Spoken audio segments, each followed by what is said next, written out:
From roughly 2005 to 2012, the vast open waters off the Horn of Africa transformed from a critical global shipping lane into a perilous high-risk zone, as Somali piracy surged from a localized problem into a major international crisis, fundamentally challenging maritime security and global commerce.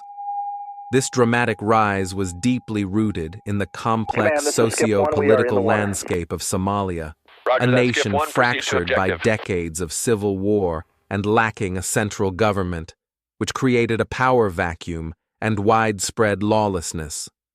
For coastal communities, once reliant on fishing, their livelihoods were systematically destroyed by rampant illegal, unreported, and unregulated IUU fishing by foreign trawlers that depleted fish stocks, further compounded by allegations of toxic waste dumping in their unpatrolled waters, pushing an already impoverished populace to desperate measures. Out of this desperation, local vigilante groups initially formed, claiming to protect their maritime resources, but quickly evolved into highly organized and audacious criminal enterprises driven by the immense potential for financial gain through ransoms, transforming the very nature of seaborne crime. Their methodology, though seemingly crude, proved remarkably effective. Pirate groups operated from larger, often hijacked fishing vessels known as motherships, which allowed them to venture hundreds of miles offshore into busy shipping lanes. From these mobile bases, they would launch small, fast fiberglass skiffs powered by multiple outboard motors, closing in rapidly on their targets, typically slower, lower freeboard merchant ships, using sophisticated communication equipment and often resorting to a brutal display of force.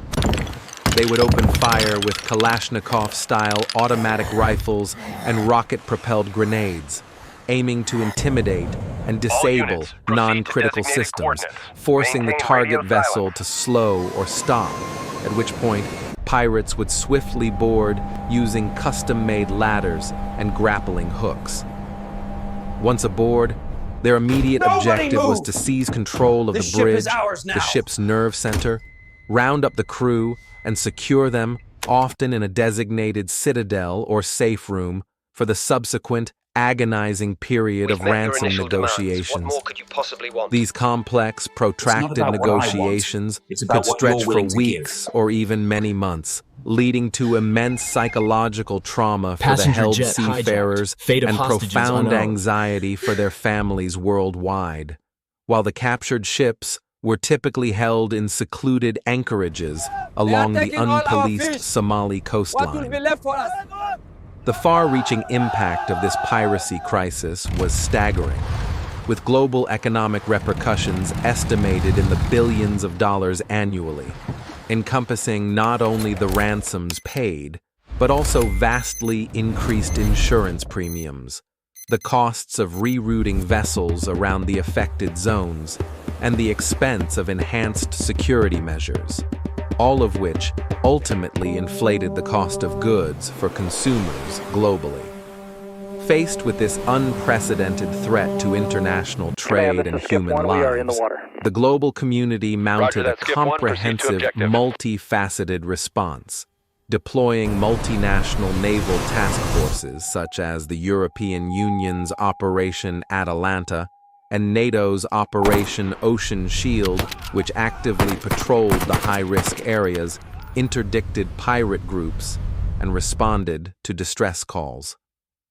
Simultaneously, the shipping industry itself implemented stringent best management practices, BMPS, advising ships on defensive maneuvers, the installation of physical barriers like razor wire and water cannons, and the creation of reinforced crew safe havens.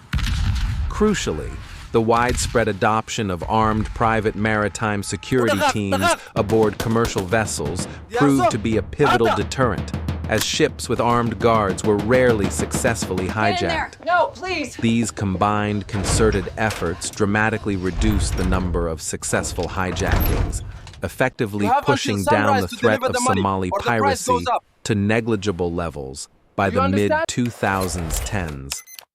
However, despite this success,